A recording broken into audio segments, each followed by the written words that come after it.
Okay, this is an intense show. You guys are gonna love it. It gets a little heated between Mr. Kyle Kutasi, lawyer extraordinaire, and Dana Pham, transgendered writer for Medium, among many other publications. Check it out, but they do end up getting along halfway and then they start agreeing, and it's really cool.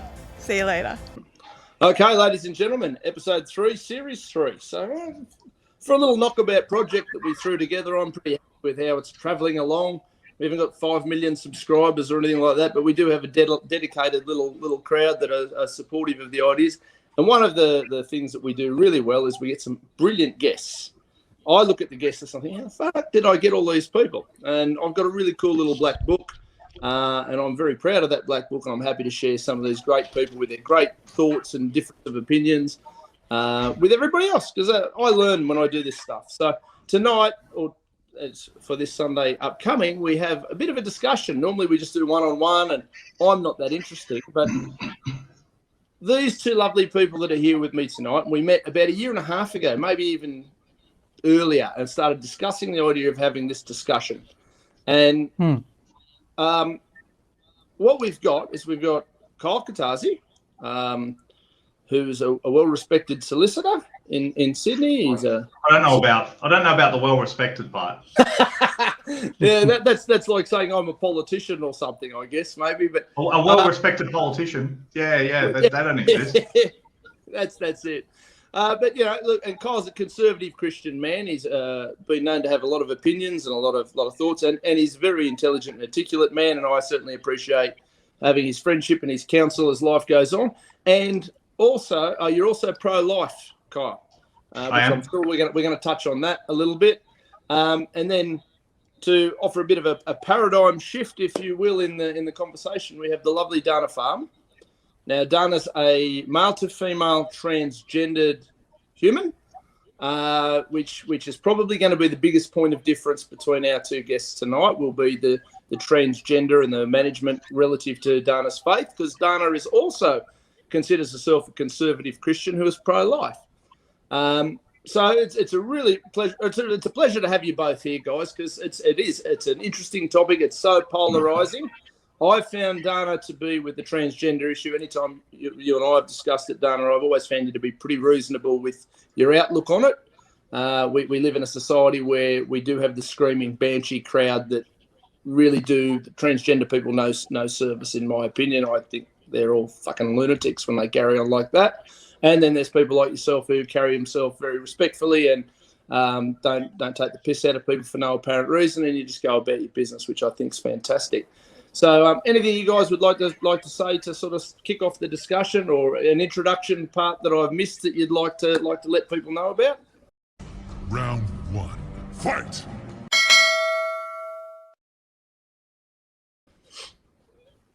Nothing comes to my mind. Nothing comes to my mind? It's a pretty good summary of both of us. Both of you? Oh, and really nice people. Did I mention that? Not as good looking as me, but you're all right. Jeez, I don't know. You'd be the first person in history to call me a nice person. I'm always breaking the mold, guys. You know that. So I guess we'll start out with the whole transgender. We might as well just jump straight in onto it. Mm-hmm. So Kyle, you see some serious issues with the transgender topic, with people becoming transgender. You see it somewhat as a challenging area, and Dana, obviously, you see a value in being transgender as you are. So what do you reckon, Kyle? Let's start with you. All right. Well, as for me, as a man of Christian faith, the first principle for me is what does God say about it?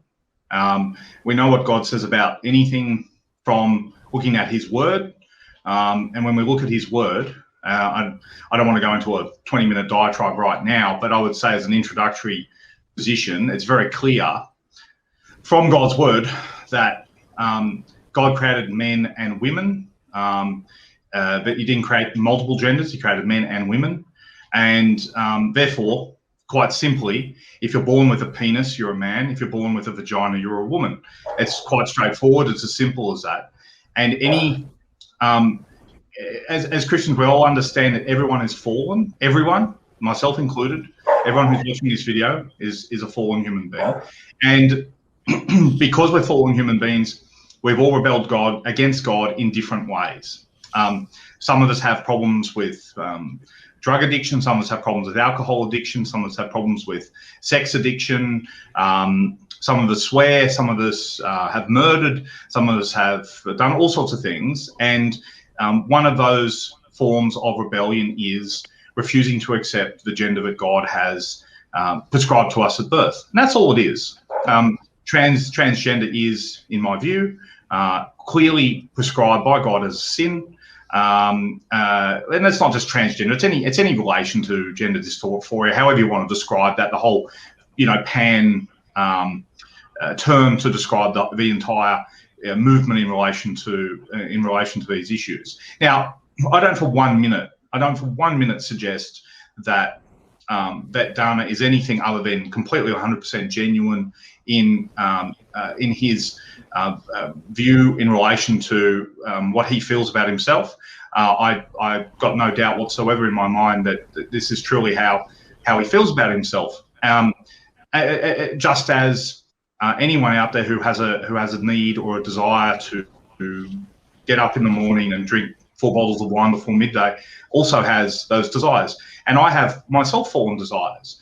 I'm not attacking those as making him any worse or better than I am.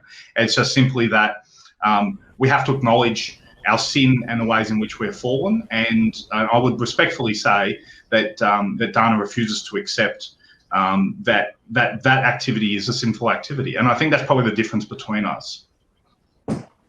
Well, no, look, and that's a fair perspective. I'm not a biblical man, we all know that. But look, Dana, would you like to sort of have a response, a retort? Sure. So that was quite a bit to unpack, but we can always start somewhere. We can always start with, yes, Kyle started off with Genesis 1, or Genesis 1 and 2, which is basically God made the world, and after that, he made man and woman. In explaining that, Kyle, you mentioned that there's no multiple genders, and I tend to agree. There is no multiple genders. There's man, there's woman. In the trans community, there are non-binary people as well. I can't speak on behalf of non-binary people. I don't have a full appreciation of what non-binary means. So when we're talking about multiple genders, really that's a reference to male, female, and roughly speaking, whatever's in between. We just roughly call that non-binary. It's under that non-binary umbrella. Personally, I can't speak on behalf of people who claim to be non-binary. Don't really know I don't have a full appreciation of what that means. However, I'm binary, and my gender identity, I call it my gender, but some others will call it gender identity. My gender, as far as I'm concerned, is it's female in the binary sense. It still fits within that, if I can describe it this way, a complementary construct that is in accordance with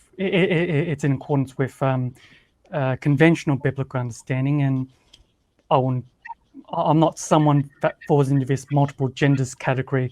I don't exactly understand what that means anyway, but I'm happy to hear Kyle's retort to that.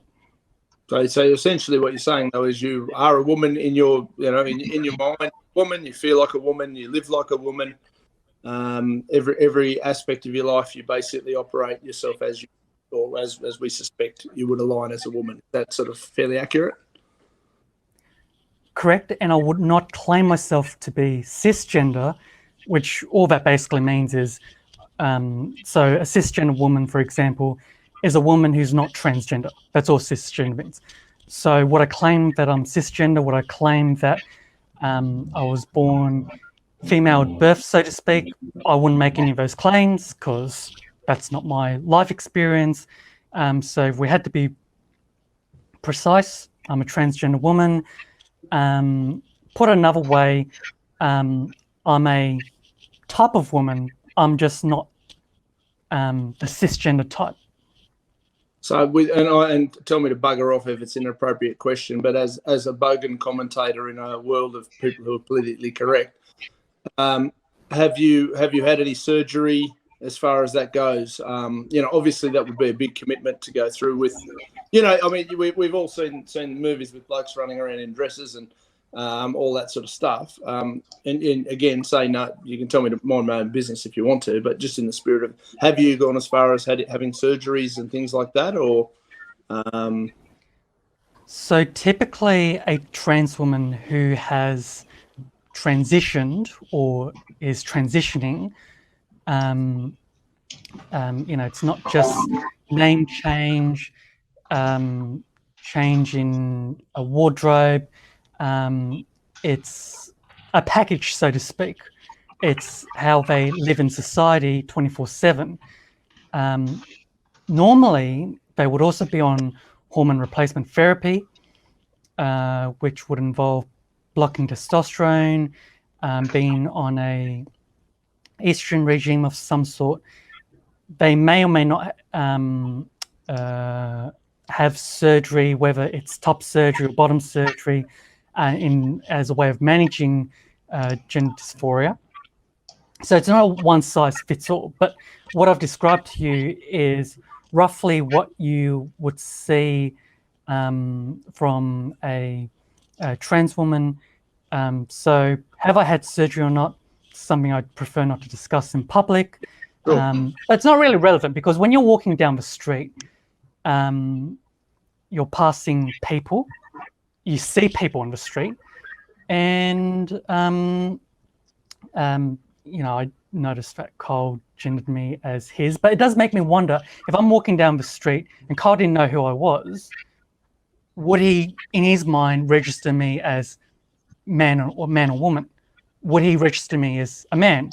Because he wouldn't go up to me and be like, oh, so hi there, I'm walking down the street and I need to get my bearings right, so I need to know whether you've got a penis or a vagina, and I need to know if you're a man or a woman, whether you're cis or trans, and no one interacts like that in society. You walk down the street, you obviously mind your own business, you need to do shopping, what have you, and so as you're walking down the street, you see man, you see woman, that's a man, that's a man, that's a woman, that's a woman, that's a woman, and that's just how your brain works, and that's just the way the world works.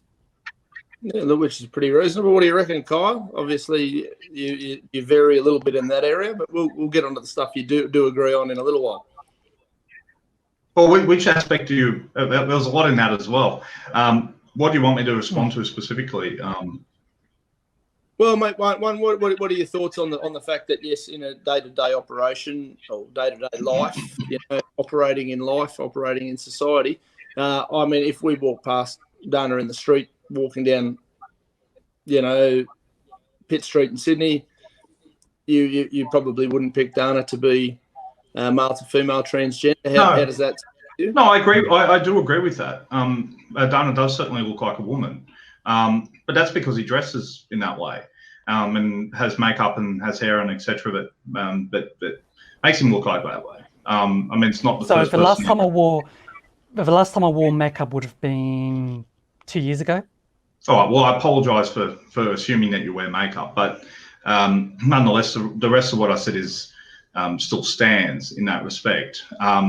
I can make myself look like a woman too if I dress in a particular way, and probably shave off my facial hair and do my hair in a different way and a range of different things. So that doesn't prove that someone's a woman. At the end of the day, I would say there's truth. I'm not Jeff Bezos, and it doesn't matter how much I want to identify as Jeff Bezos or how much I genuinely feel in my heart that I'm Jeff Bezos. I'm not Jeff Bezos. And it's just a simple fact of life. I'm a man because I was born with a penis, just as you were, just as everyone on this video is.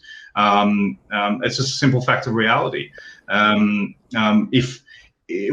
is gender the only thing in which facts are suspended? You have XY chromosomes. all science says that makes you a man. If you have X chromosomes, science says that makes you a woman. Why is this the only scientific fact that we suspend and say, well, you can choose whatever you want to choose? I can't choose to be black. I'm not black. Black people can't choose to be white. They're not white. It doesn't mean that we treat people any differently. We're not saying here that you deserve to be treated in a less humane way, Dana, just because you're a transgender. This is not what this discussion is about. It's about the simple reality of who you are. And I'm being blunt, and I don't mean to do that in a way that hurts you in any way. I suspect it may, but you're a man. It's just as simple as that. Well, I actually don't feel hurt because I think a lot of what you said can be easily retorted. So did you say Jeff who? Bezos? Bezos, the owner of Amazon. It'd be very good to identify as him because it'd make me a very rich person. Perhaps maybe I should identify as Donald Trump. So identify as Donald Trump. So the problem with identifying as Donald Trump or Jeff, however you pronounce his surname, the problem is I'm not aware of anything, anything out there established that we would call Donald Trump dysphoria or Jeff Bezos. I keep mispronouncing his surname.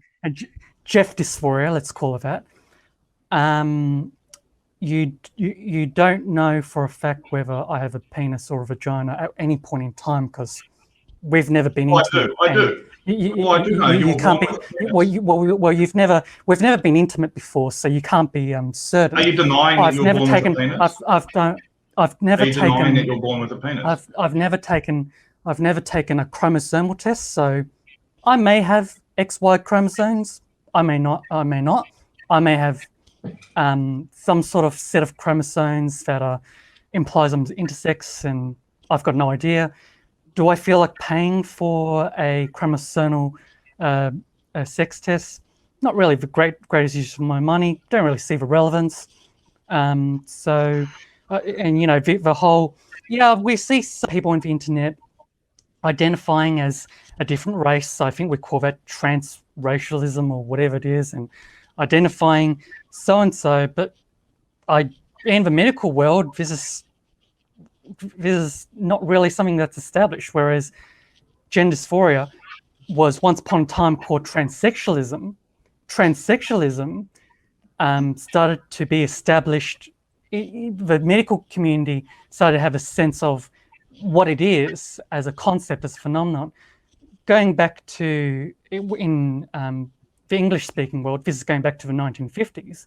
And if you want to go further back, well, we're talking about the early 20th century in Germany. A bit of history lesson. There was I think it was called the Institute of Sexology in Germany. That was set up in the early 20th century, which I think it was a year or two after the Nazis rose to power, or around the same time. Part of the book burnings that the Nazis engaged in, they burnt down that particular institute. So whatever scientific progress they were starting back then, it was all gone. So you can either go back to the 50s or you go back to the early 20th century. There's a build-up of science. I wouldn't call it mature science, but science continues to gain further knowledge as time goes, and it's something that it's a area of knowledge that has some history to it. Is science infallible? No. Science is fallible, yes. Science is not perfect. Nothing's perfect, actually. Hang on, speak for yourself. I'm about as close to perfect as it's going to get. Well, is God infallible? My belief is that God is infallible, yes. Right. So therefore, is his word infallible? His word is infallible, yes. So if his word is infallible and science is fallible, then why would you put science above his word? I don't think I was doing that. Well, you just did, because you said that science has gone to the extent where it now recognises gender dysphoria, but it doesn't recognise Donald Trump dysphoria. Now, science may change in the future and may choose to recognise Donald Trump dysphoria. That would then destroy your argument. It may choose to disrecognise gender dysphoria.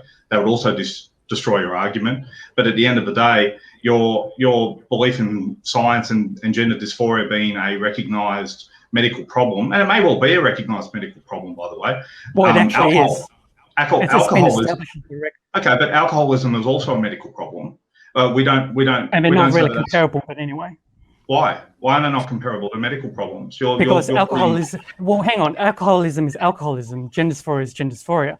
Having some other medical problem that's got nothing to do with any of them. They're all medical problems, but they're different medical problems. So they're not really comparable. But that's why I'm trying to understand what the difference between them is. We don't celebrate alcoholism. We don't say that's a good thing. We don't say that that's an acceptable thing. We say that some people have a problem where they have a predilection towards drinking too much alcohol, and that therefore is a problem that needs to be dealt with. Why is gender dysphoria therefore also not a problem? That shows that there's something broken in the person. We're all broken, by the way. We're all broken, myself included, in different ways, because God's standard clearly demonstrates that that gender dysphoria is a rebellion against God's creation. It's sinful. That's the reality. And I know people. I know a guy at my church. He came and spoke a couple of months ago who went through the same thing that you did, and it took him to recognize. He said, "You know what? I realized God's word. This is not consistent with it, and I had to. And it took him a long time. It took him decades, and he broke out of it. He's now a married man. He has children. It's not that you can't turn the corner on it. That the first stage of it is you have to recognize that you are in rebellion. It's as simple as that. I asked you a question before which you didn't answer, and I know the answer was. I gave you. I did give you an answer. Were you born with a penis? Well, the answer was I didn't really give you an answer because it's highly inappropriate to talk about people's genitals in public, and I draw a line there. Highly were you born with a penis? We don't go about in public talking about what's in our pants. Okay, I can tell you right now, it's a conservative value not to go about. I can tell you right now, I was born with a penis. I can tell you right now, I was born with a penis. I still have one. Well, okay. The reason you won't answer it, is because you know you were born with a penis. That's what makes you a man. That's why you are a man, because you were born with a penis. We've never been intimate before. You can play semantic games. You can play semantic games about it. If we were to be intimate for whatever reason, which won't happen. Sure, but hang on.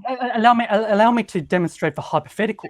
If we were to be intimate, well, it's a pretty important detail for me to disclose in private, not in public, in private.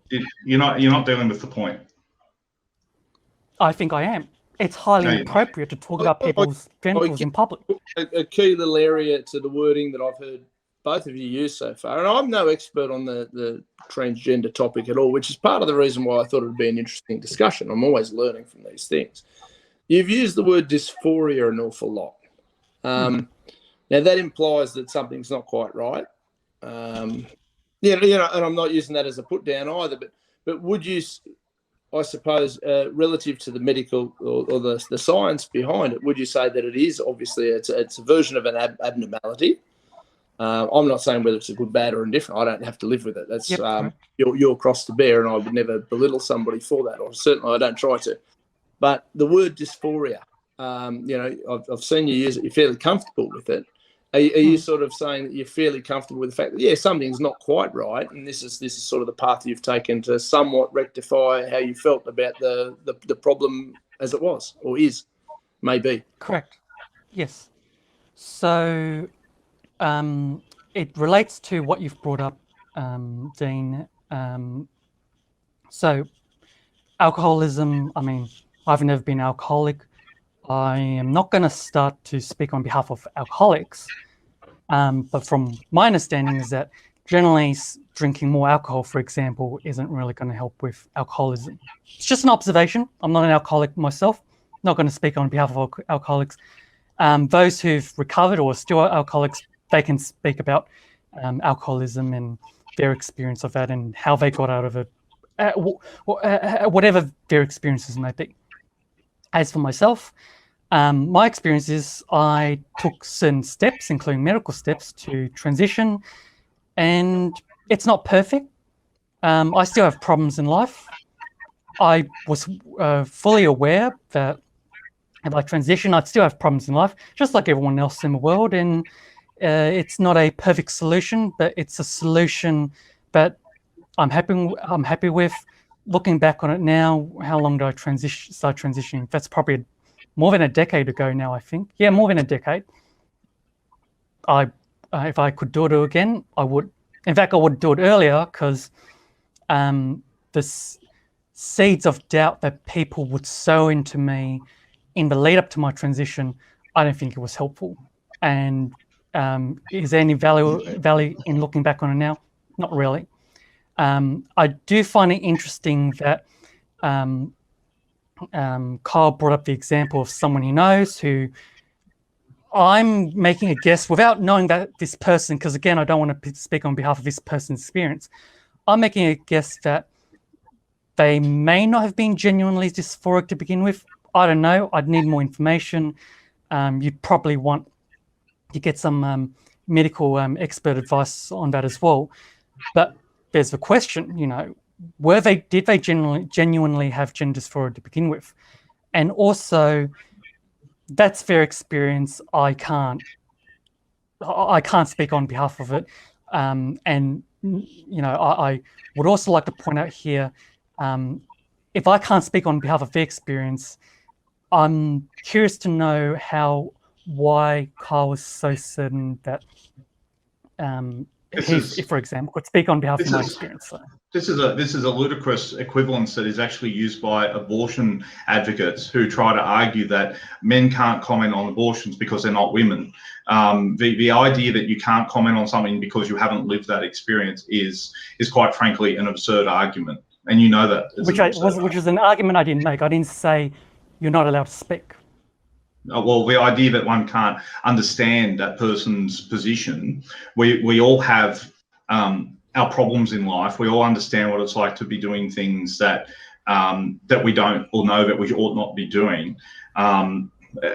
Whilst I don't understand what it's like to feel like I'm a woman, I do understand what it feels like to be in rebellion against God. And so I do understand to some degree the position that you're in. I'm not saying that I understand all of it, but it doesn't mean that I'm not in ability to be able to discuss it, to have an opinion in relation to it. So why is choosing to medically transition a rebellion against God? Because God made you a man.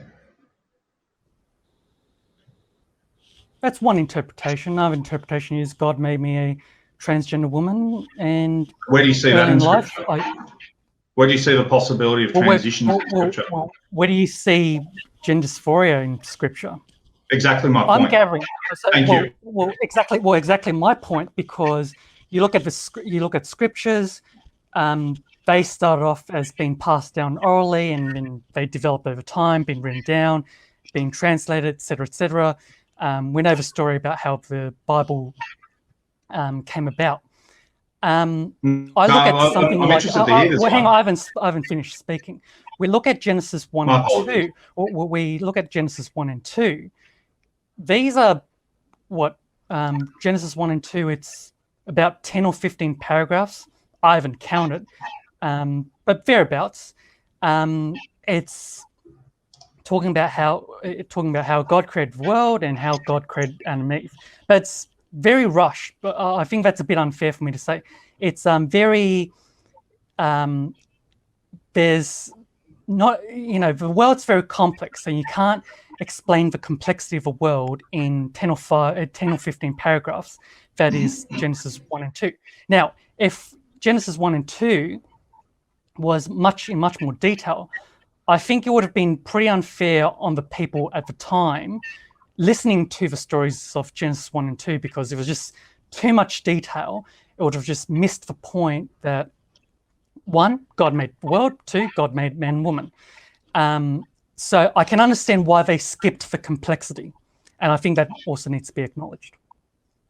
But Jesus quotes from Genesis 1, so he didn't have any problem with it. That's okay. The stories that came after Genesis, it further elaborates. So if you don't have Genesis, then you don't have the rest of the Bible. So as you read along the Bible, you can see the gradual development in Christian thought, in the thought of what is the Word of God. You see that the complexity develops. And as an example, you look at the New Testament, for example, it goes to some lengths to try to understand the human condition, whereas you read the Old Testament, it doesn't really do a great deal in trying to understand the human condition, which is one of many differences. Well, I agree with that, by the way. And so how do you deal with Romans 1? I think I know what you're referring to, but I would like you to point it out. Well, would you like me to quote it? It's a bit of a... Well, you don't have to quote it. You can paraphrase it. You can throw at me what it is you had in mind.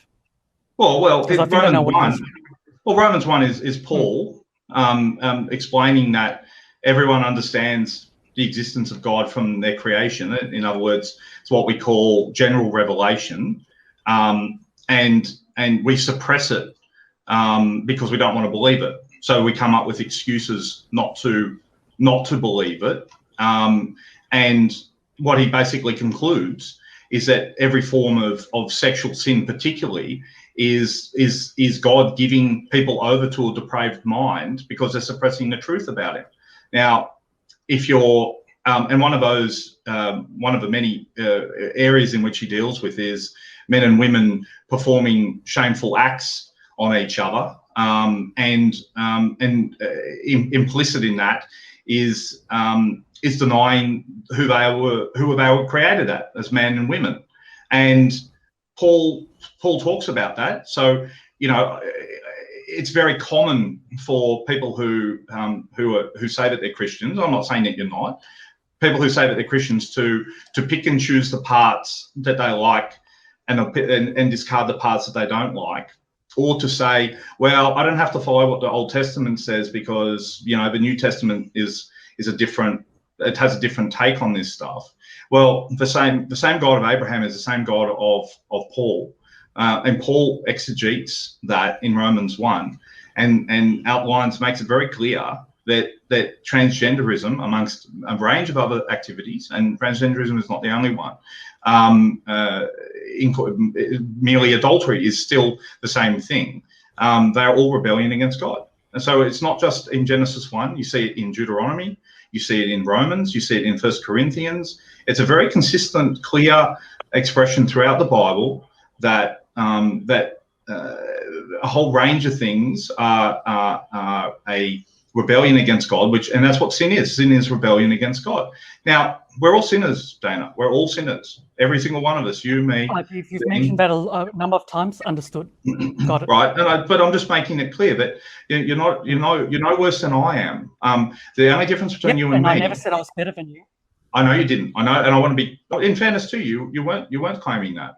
All I want to make clear is the only difference between you and me is that you're refusing to accept the reality of your sin, and that's the only difference between us. That's it. And I hope and I pray that you come to that realization about yourself so that you can repent of it. That's all that I'm saying. And that's why I insist on being very blunt to you in saying to you that you're a man, because until people tell you that, until you understand that, people telling you that you're okay and that what you're doing is okay is not going to get you to where you need to get to. And that's why I like you, and that's why I'm being honest with you. It's because I love you that I'm being honest with you. So I'm not going to lie to you. I'm not going to lie to anyone. I must admit, guys, this is one of the reasons why I thought you two would be ideal for this discussion. I know Kyle's genuine in his feelings, and I also find Dana to be very genuine and authentic in in the way she tackles her gender dysphoria and goes through life. And I thought it could be a really civil discussion, which I think is important. There's an awful lot you guys do have in common, as we just touched on. One of the things I've always liked about Dana, and I've seen a lot of your blogging and a lot of that sort of thing, is and again, I mentioned it at the start, there's a lot of this screaming, banshee transgender stuff. You might have even noticed I've actually been on websites and bookface arguments with lunatics who have actually, I've seen attacking you, Dana, and I've gone in and been quite happy to rip them up a little bit and have some fun with these sort of maniacs, because they're trying to jam certain things down people's throats and ideologies. And to your credit, I've never seen you run around going, I'm transgender, everybody else has to be to accommodate me. And I think that's a positive thing, because while you are, or you have your differences, you've never been a lunatic about, trying to make every child in Australia a transgendered child. You accept the fact that, okay, you are a little bit different, but I think you carry it in a really respectful and classy way. And I've always found Kyle's take on it to be honest and loving, which I think is really important as well, because it's very easy for people on the other side to go, and you go, hey, whoa, this is not going to create any sort of positive dialogue. It's like watching a libertarian meeting, who's there, and it's just like, you guys are all nuts. I hate you, I'm a bigger libertarian. Oh, I'm a bigger libertarian because this, and it's just stupid. So I'm really glad we could tackle such it's a tough topic. Let's be realistic. It's a tough topic. One area you guys, other than the fact that you both believe in a very committed way in your faith in God, which I think's very commendable. I don't share similar faith. I've never been struck by a bolt of lightning that's made me feel that way. But as we all know, I've got a lot of friends who do, and I really respect people who can have that faith. One area you're both very committed on is the pro-life debate. I've seen Dana attending rallies. I've seen, a lot of Kyle talks and promoting the sort of the pro-life thing. Where's it heading? How's this 9-month abortion thing that they've come out with more recently is pretty fucking terrible in my opinion. And to a point, I'm in that libertarian zone. I'm going, oh shit, hang on. Oh God, it's very,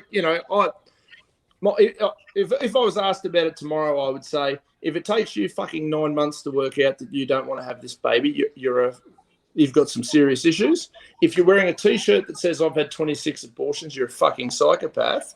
If you're in that little middle space where you're kind of confused, I can sort of empathise. And if you've found out and you've gone straight to the doctor, I can go, well, you've at least made a pretty clear, pretty drastic decision, and you haven't fucked around for 9 months. If you can't make a decision in 9 months, you've got some serious. I'm going to jump in here. What difference does it make whether you kill a child at 8 months and 29 days or on the day of its conception? What's the difference? Mate, none really. Absolutely none. And I don't defend it, but I can see how people would make that decision. I can understand. I'm not out there having lots of babies. Well, but it doesn't matter. It doesn't matter what your motives are. At the end of the day, it's murder. Murder is murder.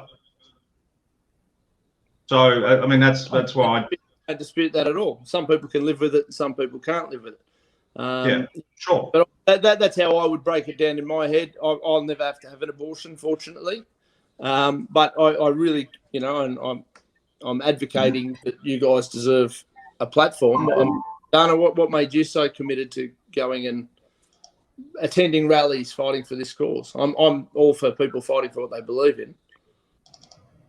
Well, I think Kyle and I would share a lot on this front, whether it's in terms of human life, whether it's abortion, whether it's euthanasia. Well, I don't think I know exactly what Kyle's view is on this, but I presume it'd be similar to mine. And it aligns with, generally speaking, respecting the dignity of human life. Where I think I would disagree with is, personally, I wouldn't use the word murder. Now, I can see why he's used it, because I tend to, I agree with where it's coming from there. Just in terms of trying to participate in a conversation to get people to listen, especially the pro-choice side. Not exactly the kind of word I'd throw around. I think for both sides, myself as someone who's pro-life, and let's say it was someone on this channel right now I'm talking to who's pro-choice, I think the average, I won't say all, but your typical pro-choicer would have the woman's interest at heart. I also have the woman's interest at heart, the pregnant woman that is, but myself and the typical pro-choicer would come at it at very different angles, with very different approaches, for very philosophical reasons, essentially. Why do I like to be involved in these conversations? Well, there's no other way to put it other than human life does start at conception. I don't, it may evoke, for the pro-choice camp, it may evoke feelings of inconvenience. I can see where they're coming from, I think. But the way they approach it and the logical conclusion that arises out of that, I think long-term, it's not good for women in general. It's not good for society. There are studies out there that I'm aware of women who, these are research studies where women feel, for various reasons, they were pressured by others, could be their partner, could be their parents, etc. She's told, just do it, you'll be fine, something to that effect. And then when she has it, it causes grief for her. It causes a range of mental health and psychological issues, which could have been avoided if we as family members, or we as community members, we as a society had a culture of life, a culture of giving her a hand, that it's okay to have unplanned pregnancies and she can get help and she deserves help. But unfortunately, we don't have that culture of life. What we have is a society where we didn't always have a welfare state style of society. The modern welfare state, that's been around for how long? 100 and so years. Before that, you had a stronger sense of community. You had friendly societies for those, not friendly societies in the modern sense, friendly societies of you and your village, you all live on the same street and everyone chips in if one falls over, so to speak, doing it tough. And you still had, that's just an example of the times when us as a society, we still had that kind of sense of community.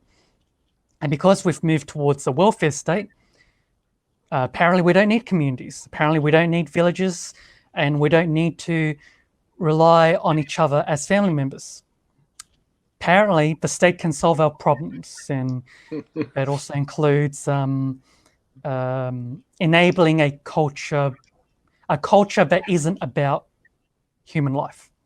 Well, we do live in a throwaway culture, Dana, and I think that's fairly well said. Kyle, do you want to jump in on that one as well? I pretty much agree with everything Dana just said. Spot on.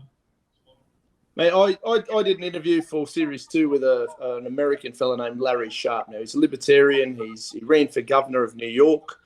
Very sharp by name, sharp by nature, and we actually brought it up. Dea Beltran, a mutual friend of all of ours, was like, ask him about abortion. It's like, you shouldn't be so excited about this topic, but, I'll talk. Yeah, we all know Dea. She's bubbly and happy most of the time, and she's a really good-hearted human. But when I brought it up with him, and he there was a lot of stuff where he and I obviously aligned in the libertarian thing, but he said the best solution that he could see was to make it so that it wasn't such a viable, happy option. Make adoption easier. Make it easier for unplanned pregnancies to be treated with respect and dignity. And he had a whole 5-point plan. He's the sort of guy who you ask him about. I mean, he started comparing legalizing marijuana to growing onions, and he kind of became famous for it because, what? And he's just one of those guys, you ask him something, he's got a 5-point plan on just about everything. I saw a lot of value in the way he said it. No, it's not about banning abortion. It's about making it so it's not a top quality choice. Make it so that every other option is a far easier, simpler, better option than going to that clinic. And in my sort of view, I was like, well, that makes sense. You know, if you could have the baby, take it to term and pass it off to somebody who can't have babies, well, that would make sense. If you didn't have, and again, the welfare state gets right in there and they make it as easy as possible because they want to control you. And that's, you know, and that's damaged the family unit to fucking no end.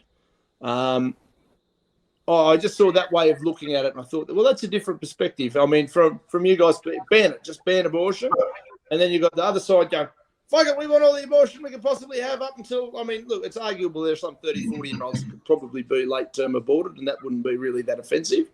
I'm sure you guys can think of a few people that... Well, I mean, you can walk and chew gum at the same time. I mean, there's no... In my view, it's all well and good, and there's nothing wrong. In fact, it's a really laudable thing to say, let's encourage adoption, let's make it easier for people not to have abortions. That's all great, but it doesn't make it an alternative to legalising abortion.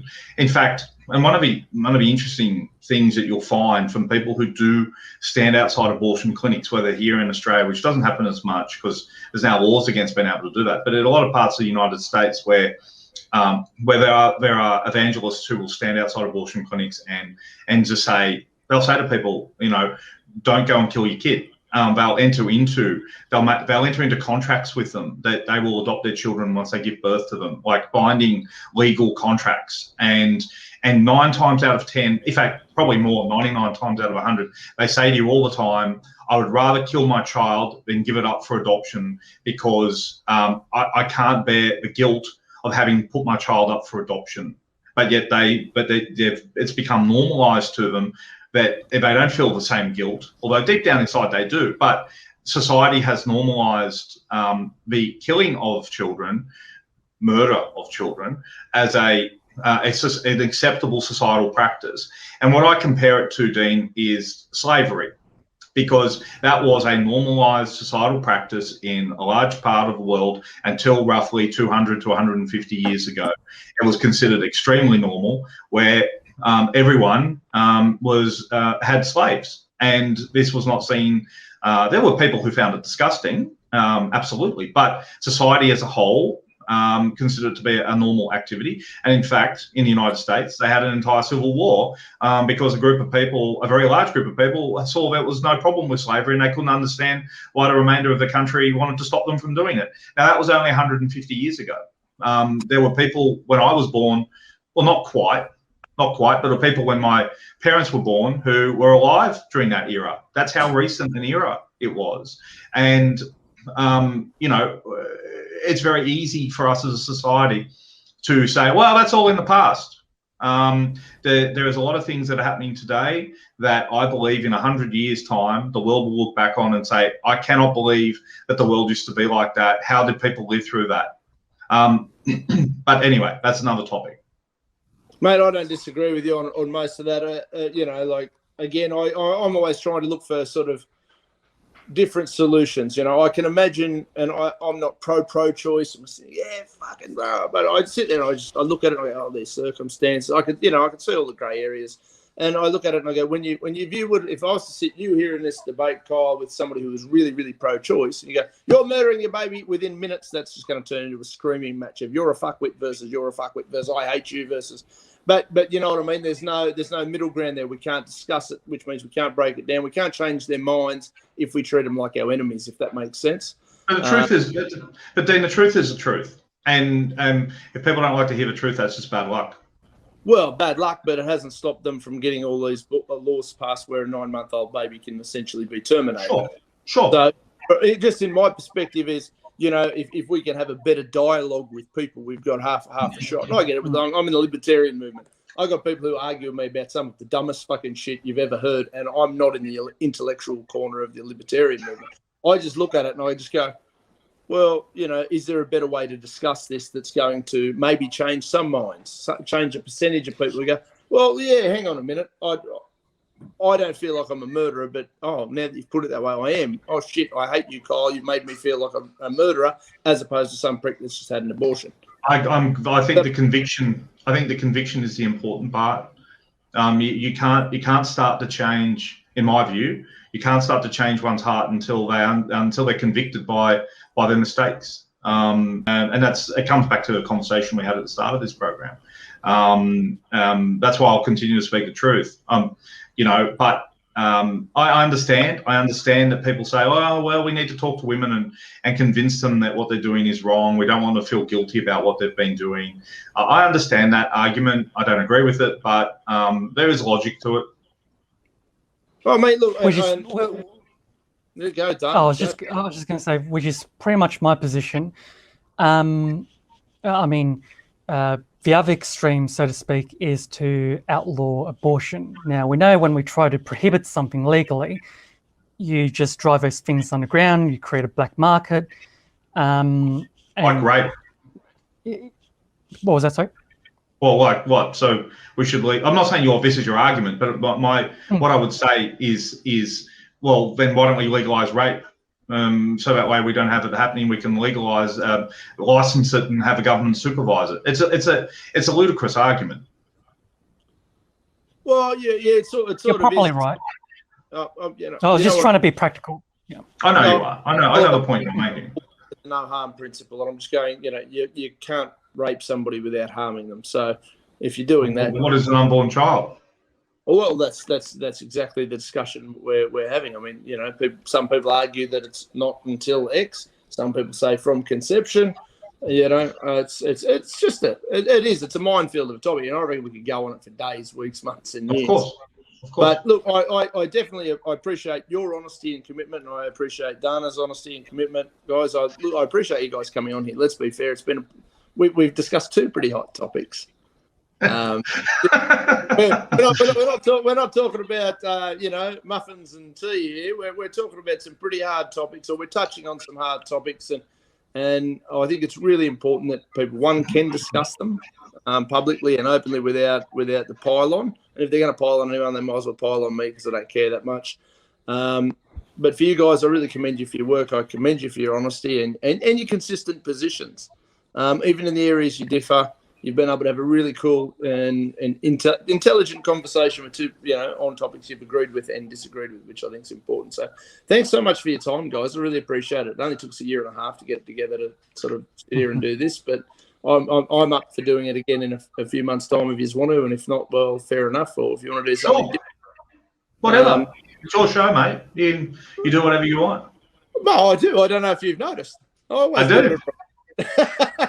But no, thank you very much, guys. I appreciate your time. Is there anything you guys want to leave everybody with? And as parting words of wisdom from Dana and Kyle, who wants to go first? Thanks for having me on the show.